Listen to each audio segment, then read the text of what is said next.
بسم اللہ الرحمن الرحیم۔ اللہ تبارک و تعالیٰ کے پاکیزہ نام سے آغاز کرتے ہیں جو بہت مہربان نہایت رحم والا ہے۔ حدیث نمبر ہے 774۔ ہمارے تمام جو ریگولر دیکھنے والے ہیں ان سب سے ایک مؤدبانہ گزارش کے بعد پھر انشاءاللہ ہم حدیثوں کا آغاز کریں گے کہ آپ اگر اس پروگرام میں مسلسل سننے کی وجہ سے اس پروگرام سے کوئی فائدہ محسوس کرتے ہیں، علمی لحاظ سے، تقوی کے لحاظ سے، باطنی اصلاح کے اعتبار سے، گناہوں کی معرفت کے اعتبار سے اور دیگر علوم وغیرہ کے حصول کے اعتبار سے، تو ہم آپ سے گزارش کرتے ہیں کہ کم از کم ایک دیکھنا والا اور بھی بنائیں، یعنی ایک اور شخص کو ترغیب دے کر اس پروگرام کو دکھائیں۔ اس لیے نہیں کہ یہ پروگرام میں کر رہا ہوں، ہماری ٹیم کر رہی ہے یا کیو ٹی وی سے آ رہا ہے، بلکہ اس لیے کہ اگر آپ یہ محسوس کرتے ہیں کہ اس میں فوائد ہیں، اس میں لوگوں کی اصلاح کے امکانات ہیں، تو پھر آپ کے ذریعے بھی یہ ہونا چاہیے کہ کم از کم زندگی میں ایک شخص تو اصلاح کی طرف آئے۔ اب اس میں ہر شخص تبلیغ دین کا اہل نہیں ہوتا ہے، تو کم از کم آپ یہ کر دیں کہ اس کو پروگرام دیکھنے کی ترغیب دے دیں، کبھی اپنے ساتھ بٹھا کے پروگرام دکھا دیں، تو ہو سکتا ہے کہ وہ دیکھنے کے بعد اس کو پسند آ جائے اور وہ ریگولر اس پروگرام کو دیکھنے لگے اور پھر اس کی اصلاح ہو جائے، بہت سارے امور میں کچھ گناہوں پہ توبہ کی توفیق حاصل ہو جائے، اللہ تعالیٰ اس کی وہ ایسے اعمال اختیار کر لے کہ اللہ تعالیٰ اس کی بخشش و مغفرت فرما دے۔ تو چونکہ آپ اس کا ذریعہ و سبب بنیں گے تو انشاءاللہ آپ کے لیے بھی بہت بڑا ثواب جاریہ ہوگا۔ حدیث کی طرف آتے ہیں۔ حدیث نمبر ہے 774 اور بڑی ہی نفیس حدیث پاک ہے۔ ہر حدیث بہت پیاری ہے، لیکن یہ اس کو ذرا غور سے سنیے گا اور اس میں بڑے پیارے پیارے نکات ہیں جو میں آپ کی خدمت میں عرض کروں گا۔ حضرت انس رضی اللہ تعالی عنہ بیان کرتے ہیں کہ انصار کے ایک شخص مسجد قباء میں ان کو نماز پڑھاتے تھے۔ وہ جب بھی نماز میں ان کے لیے کسی سورت کو پڑھنا شروع کرتے تو اپنی قراءت کا آغاز قل هو اللہ احد سے کرتے، یعنی سورہ اخلاص سے، حتیٰ کہ اس سورت سے فارغ ہو جاتے، پھر اس کے ساتھ کوئی دوسری سورت پڑھتے، اور وہ ہر رکعت میں ایسا ہی کیا کرتے تھے۔ ان کے اصحاب نے ان سے کہا، یعنی جو پیچھے نماز پڑھنے والے ساتھی تھے ان سے کہا کہ آپ اس سورت سے آغاز کرتے ہیں،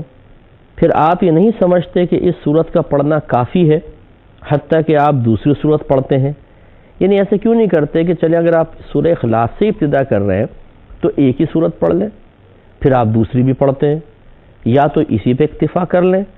یا پھر دوسری نہ پڑھیں، یعنی اس پہ اکتفا کریں دوسری نہ پڑھیں، اور یا پھر کبھی اس کو چھوڑ کے دوسری بھی پڑھ لیا کریں۔ یہ کیوں کرتے ہیں کہ پہلے سورہ اخلاص ضرور پڑھتے ہیں پھر اس کے بعد آپ دوسری سورت ملا لیتے ہیں؟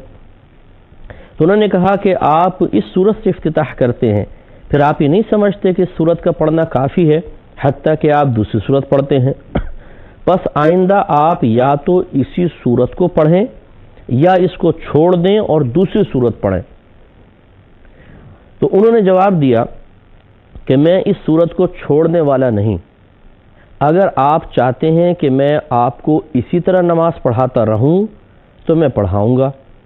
اور اگر آپ اس کو ناپسند کرتے ہیں تو میں آپ لوگوں کو چھوڑ دوں گا، یعنی میں سورت پڑھنا نہیں چھوڑوں گا، آپ کو نماز پڑھانا چھوڑ دوں گا، آپ کسی اور کو امام بنا لے میری جگہ۔ راوی کہتے ہیں کہ وہاں کے لوگ یہ سمجھتے تھے کہ وہ ان سب سے افضل ہیں، یعنی امام صاحب کے بارے میں خیال تھا کہ یہ سب سے افضل شخص ہیں،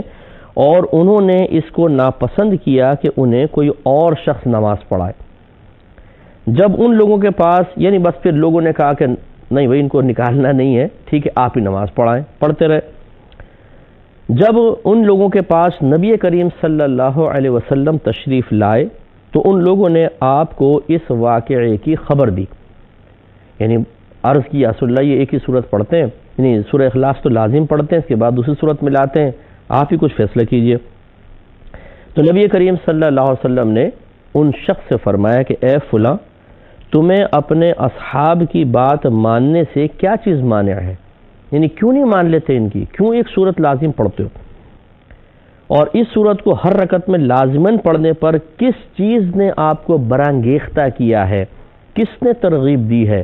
کس چیز نے آپ کو مجبور کیا ہے کہ آپ ہر رکعت میں سورہ اخلاص ضرور پڑھیں؟ یہ سرکار نے ان سے پوچھا تو انہوں نے جواب دیا یا رسول اللہ صلی اللہ علیہ وسلم، میں اس صورت سے محبت کرتا ہوں، بس کوئی وجہ نہیں ہے رسول اللہ، میں اس صورت سے محبت کرتا ہوں کیونکہ اس میں اللہ کی ثنا ہے، اللہ کی تعریف ہے، اور شرک اور کفر کی بہترین نفی ہے اس سورہ اخلاص میں۔ تو انہوں نے کہا میں اس سورت سے محبت کرتا ہوں، صرف اس وجہ سے میں نے اس کو ہر رکعت میں پڑھنا اپنے اوپر لازم کر لیا ہے۔ تو نبی کریم صلی اللہ علیہ وسلم نے جواباً ارشاد فرمایا کہ اس صورت سے تمہاری محبت نے تمہیں جنت میں داخل کر دیا۔ آپ اندازہ کریں، سرکار نے فرمایا فقال حبک ایہا ادخلک الجنہ، کہ اس صورت کی محبت نے جو آپ اس صورت سے کرتے ہیں آپ کو جنت میں داخل کر دیا۔ ادخلا ماضی کا صیغہ ہے، یعنی کہ کر دے گی، بلکہ ماضی کا صیغہ ہے کر دیا، یعنی بشارت دے دی کہ اس صورت کی محبت کی وجہ سے آپ جنتی ہو گئے۔ تو آپ ذرا دیکھیے، پہلی بات تو یہ کہ وہ شخص نماز پڑھاتے تھے تو اپنی قرات کی افتتاح قل هو اللہ احد سے کرتے تھے۔ اس سے ایک نتیجہ نکالا ہے بہت سے اکابرین نے کہ اس کا مطلب یہ ہوا کہ سورہ فاتحہ کا پڑھنا نماز میں فرض نہیں ہے، کیونکہ اگر فرض ہوتا تو پھر آپ سورہ فاتحہ کو ترک نہ فرماتے۔ اس کا مطلب یہ ہوا کہ آپ سورہ افتتاح کرتے تھے سورہ اخلاص سے اور اس کے بعد کوئی اور سورت پڑھتے تھے۔ اس سے کم از کم اتنا تو معلوم ہو گیا اس حدیث کے ظاہر سے کہ سورہ فاتحہ کا پڑھنا فرض نہیں ہے۔ اگرچہ بعض نے تعویل کی ہے کہ یہ ہو سکتا ہے کہ راوی نے ذکر نہیں کیا، یوں ہوتا ہوگا کہ پہلے وہ سورہ فاتحہ پڑھتے ہوں گے، پھر اس کے بعد سورہ اخلاص پڑھتے ہوں گے، پھر دوسری سورت پڑھتے ہوں گے۔ لیکن بہت سے اکابرین نے، جیسے علامہ بدر الدین عینی صاحب رحمۃ اللہ علیہ نے صحیح بخاری کی شرح عمدۃ الباری کے اندر اس کا رد فرمایا کہ جب حدیث کے ظاہر آپ کے سامنے ہو تو تعویلات کرنے کی ضرورت نہیں ہے۔ اس کا مطلب یہ ہوا کہ وہ سورہ فاتحہ بعض اوقات ترک کرتے تھے، سورہ اخلاص سے ابتدا فرماتے تھے اور اس کے بعد دیگر سورت پڑھتے تھے، یا ترتیب بدل دیتے تھے مثال کے طور پر۔ لیکن اس سے ضرور ظاہر ہوا کہ سورہ فاتحہ کا پڑھنا ہر رکعت کے اندر فرض نہیں ہے۔ پہلی بات تو یہ۔ دوسری بات یہ کہ ایک فرض کی ایک رکعت میں 2 سورتیں پڑھنا جائز ہے، یعنی الحمد کے علاوہ 2 سورتیں پڑھنا، اگرچہ احناف یہ کہتے ہیں کہ زیادہ طویل نہ پڑھی جائے اور ایک سورت پڑھنا بھی چونکہ کثرت سے سرکار سے ثابت ہے تو سنت ہے، لیکن اگر کوئی فرض کی ایک رکعت میں الحمد کے بعد 2 سورتیں پڑھ لیتا ہے تب بھی کوئی حرج نہیں، وہ پڑھ سکتا ہے۔ اب اس کے بعد لوگوں نے ان سے پوچھا کہ حضور یہ آپ ایک ہی سورت کیوں پڑھتے ہیں، کبھی اس کو چھوڑ دیا کریں یا پھر اسی کو پڑھیں دوسری نہ پڑھیں؟ تو انہوں نے کہا کہ نہیں، میں تو اسی طرح کرتا رہوں گا، پڑھنی ہے پڑھیں آپ میرے پیچھے نماز، اگر آپ کو کوئی آبجیکشن ہے تو میں نماز پڑھانا چھوڑ دیتا ہوں، کسی اور کو امام بنا لیں۔ اس سے ذرا ایک بات سمجھیے، دیکھیں نبی کریم صلی اللہ علیہ وسلم نے تو یہ نہیں فرمایا تھا کہ ہر رکعت میں سورہ فاتحہ پڑھنی ہے، حکم دیا تھا؟ نہیں دیا تھا۔ انہوں نے خود اپنے اوپر ایک چیز کو لازم کر لیا اور ایسا لازم کیا کہ لوگوں کے کہنے کے باوجود نہیں چھوڑا۔ اور کس وجہ سے لازم کیا؟ اس صورت کی محبت کی وجہ سے۔ میرے آقا صلی اللہ علیہ وسلم تشریف لائے تو آپ نے یہ نہیں فرمایا، جب استفسار کیا انہوں نے سارا معاملہ ذکر کیا تو سرکار نے یہ تو جواباً نہیں فرمایا کہ ایک چیز جب میں نے لازم نہیں کی تم نے کیوں لازم کی ہے۔ اس کا مطلب یہ ہوا کہ اگر کوئی اچھا کام ہو اور ہمیں یقین ہے کہ اللہ تعالیٰ اس کے رسول ہمیں منع نہیں فرمائیں گے، یعنی صحابہ کرام کے بارے میں ان کو یقین ہوتا کہ منع نہیں کریں گے، یا اب جیسے ہم ہیں، ہم یہ کہیں دیکھیں کہ قرآن و حدیث میں ایک اچھا کام ہے اور قرآن و حدیث میں منع نہیں ہے، اور ہم اسے اپنے لیے عمل کرنے کے اعتبار سے لازم کر لیں، فرض یا واجب نہ سمجھیں، لیکن عمل دائمی طور پہ کرنے لگ جائیں تو اس میں کوئی حرج نہیں ہے، جیسے کہ یہ صحابی کر رہے تھے کہ انہوں نے سورہ اخلاص، بلکہ میرے آقا صلی اللہ علیہ وسلم نے ارشاد فرمایا، ان کو ڈانٹا نہیں ڈپٹا نہیں کہ جب میں نے لازم نہیں کیا، میں نے حکم نہیں دیا، میں شارع علیہ السلام ہوں، میں اس وقت تمہارے درمیان موجود ہوں، مجھ سے اجازت کیوں نہیں لی؟ نہیں، کچھ بھی نہیں کہا، بلکہ یہ فرمایا کیوں کرتے ہو؟ انہوں نے کہا یا رسول اللہ میں اس صورت سے محبت کرتا ہوں، تو سرکار نے ارشاد فرمایا کہ اس صورت کی محبت نے آپ کو جنت میں داخل کر دیا۔ تو اس میں ذرا تھوڑا سا غور کریں۔ اس کا مطلب یہ ہوا کہ آج بھی اگر مسلمان کچھ اعمال و افعال کو اللہ تعالیٰ یا اس کے رسول کریم صلی اللہ علیہ وسلم کی محبت میں اختیار کیے ہوئے ہیں اور قرآن و حدیث میں اس کی مخالفت اور ممانعت نہیں ہے، تو یہ لزوم، یعنی لزوم 2 طرح کا ہوتا ہے، ایک یہ کہ یہ سمجھنا کہ یہ کریں گے تو ہوگا، عبادت ہوگی، نہیں کریں گے تو گناہگار ہوں گے، یہ لزوم تو نئی چیزوں کے اندر بالکل منع ہوتا ہے، کیونکہ جو اللہ اس کے رسول نے لازم کیا وہ ہم پہ لازم، جو نہیں ہے وہ نہیں۔ ایک ہوتا ہے کہ یہ عقیدہ نہیں ہوتا، یہ نظریہ نہیں ہوتا کہ اس کا کرنا لازم ہے، فرض یا واجب ہے، نہیں کریں گے گنہگار، لیکن انسان دائمی طور پر اس کو کرتا رہتا ہے، اس اعتبار سے گویا کہ اپنے اوپر لازم کر لیتا ہے۔ جیسے مثال کے طور پہ اگر میں یوں کہوں کہ میں 40 سال ہو گئے جی، ہر فجر کی نماز کے بعد 100 مرتبہ درود شریف پڑھتا ہوں، مثلا اگر میں یوں کہوں تو یہ بھی تو میں نے اپنے اوپر ایک لازم کر لیا ہے نا، لیکن میں کہتا ہوں میں اس کو فرض نہیں سمجھتا، واجب نہیں سمجھتا، نہ اس کے ترک کو گناہ سمجھتا ہوں، تو معلوم ہوا کہ یہ بھی ایک لزوم ہے۔ تو اس طرح بہت سارے امور ایسے ہیں جو مسلمانوں نے اپنے اوپر لازم کر لیے ہیں یا لزوم کے ساتھ دوام کے ساتھ اختیار کرتے ہیں، لیکن یہ نظریہ نہیں ہے کہ یہ ہم پر فرض یا واجب ہیں، تو اس میں کوئی حرج نہیں ہے۔ چنانچہ میلاد مصطفیٰ صلی اللہ علیہ وسلم اس میں بہت زیادہ مخالفت میں شدت کی جاتی ہے، اور کہا جاتا ہے جی آپ مسلمانوں نے اس کو لازم کر لیا اپنے اوپر اور ہر سال کرتے ہیں، یہ غلط ہے۔ غلط کیسے ہو سکتا ہے جب یہ صحابی ایک صورت کو اپنے اوپر لازم کر رہے ہیں، حالانکہ نبی کریم نے حکم نہیں دیا، تو میلاد مصطفیٰ صلی اللہ علیہ وسلم کیسے منع ہو سکتی ہے؟ بشرطے کہ اس میں ایسے اعمال و افعال جو قرآن و حدیث کے خلاف نہ ہو۔ اگر سرکار کے فضائل و کمالات بیان ہو رہے ہیں، بچپن کے واقعات بیان کیے جا رہے ہیں، کھانا کھلایا جا رہا ہے، جلوس شرعی طریقے سے نکالا جا رہا ہے، تو یا نظم یا نثر میں سرکار کے کمالات کا تذکرہ ہو رہا ہے، بتائیے فی نفسہ ان میں سے کون سی چیز شرعاً ناجائز ہے؟ تو پھر اگر ان تمام امور کو یکجا کر کے ایک انسان ہر سال مطلب دائمی طور پہ اس کو اختیار کر لیتا ہے اور فرض یا واجب نہ سمجھے اور چھوڑنے کو گناہ نہ سمجھے، تو پھر یہ لزوم غلط کیسے ہو سکتا ہے؟ اسی طریقے سے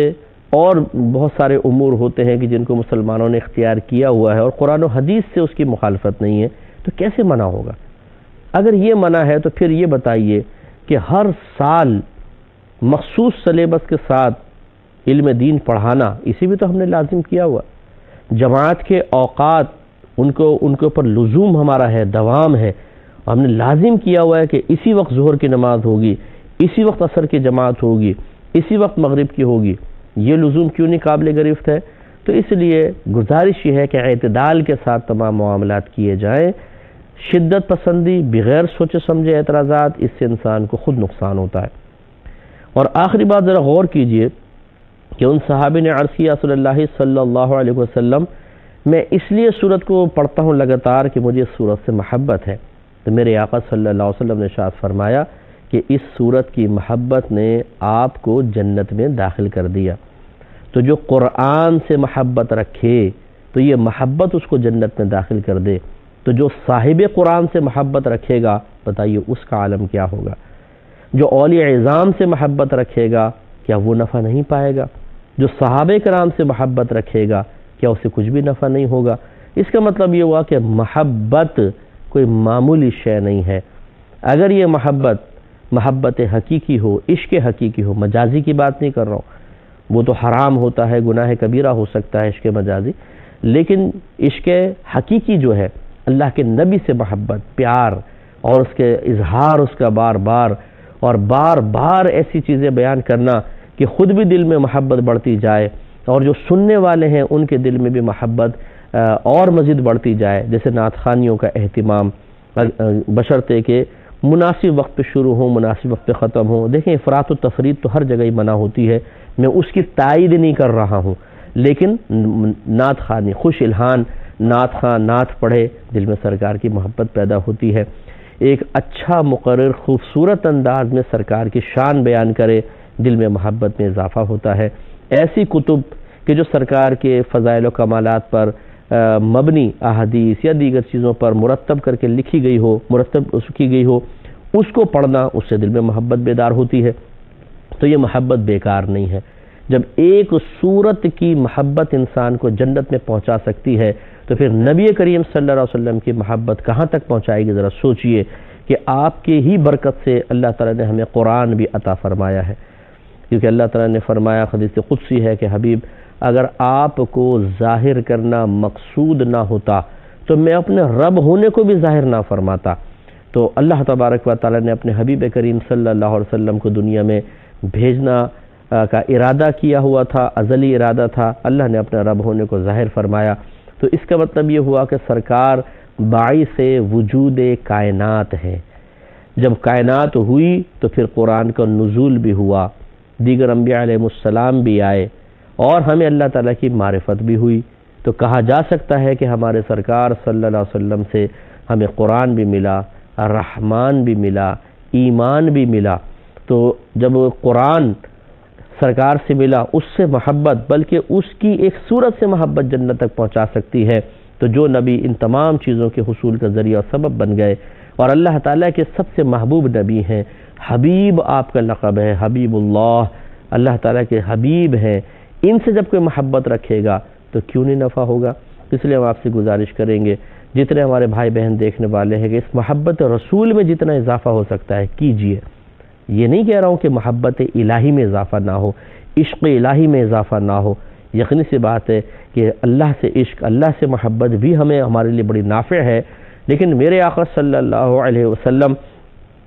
چونکہ آپ نے خود ارشاد فرمایا کہ اس وقت تک تمہارا ایمان کامل نہیں ہوتا جب تک کہ میں تمہیں، تمہارے والد، تمہاری اولاد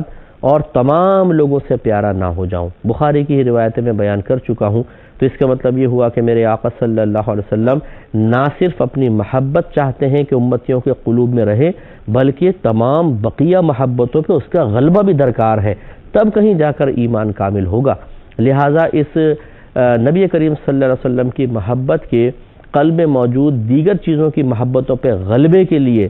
تکرار کے ساتھ، تسلسل کے ساتھ، کثرت کے ساتھ ان امور کو اختیار کرنا ہوگا جو سرکار صلی اللہ علیہ وسلم کی محبت میں مسلسل اضافے کا سبب بنے۔ تب ایک وقت ایسا آئے گا کہ یقیناً سرکار کی محبت سب پر غالب ہوگی، اور جس طرح ان صحابی کو ایک صورت کی محبت نے جنت تک پہنچا دیا، انشاءاللہ عز و جل آپ دیکھیں کہ بروز قیامت ان محبت کرنے والوں کا مقام کیا ہوگا۔ ایک اعرابی تھے، وہ سرکار کی خدمت میں حاضر ہوئے اور سوال کیا، یا رسول اللہ صلی اللہ علیہ وسلم قیامت کب آئے گی؟ میرے آقا صلی اللہ علیہ وسلم نے ارشاد فرمایا کہ آپ نے قیامت کی کیا تیاری کی ہوئی ہے؟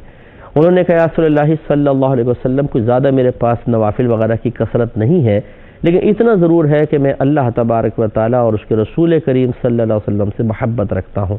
تو میرے آقا صلی اللہ علیہ وسلم نے جواب میں ارشاد فرمایا، تو پھر یاد رکھ کہ المرء مع من احب، ہر شخص اسی کے ساتھ ہوگا جس سے وہ محبت کرتا ہوگا۔ تو اس میں دو باتیں ہمیں پتہ چلیں، ایک یہ کہ اگر نبی کریم صلی اللہ علیہ وسلم سے محبت رکھیں گے تو یہ محبت بروز قیامت سرکار کا قرب دلوا دے گی، اور دوسری تشویشناک بات یہ ہے کہ اگر سرکار کے علاوہ دیگر خراب چیزوں سے محبت رکھیں گے، جیسے دنیا سے محبت، گناہگاروں سے محبت، کسی بھی حوالے سے، تو المرء مع من احب، یہ ہو سکتا ہے کہ ان کے ساتھ ہی اٹھنا پڑ جائے۔ اس لیے دیکھیں کہ کس کے ساتھ آپ رہتے ہیں اور کس سے آپ محبت کر رہے ہیں۔ تو نبی کریم کی محبت کو فوقیت دیجئے، انشاءاللہ دنیا میں بھی بیڑا پار ہوگا، آخرت میں بھی بیڑا پار ہوگا۔ وآخر دعوانا ان الحمدللہ رب العالمین۔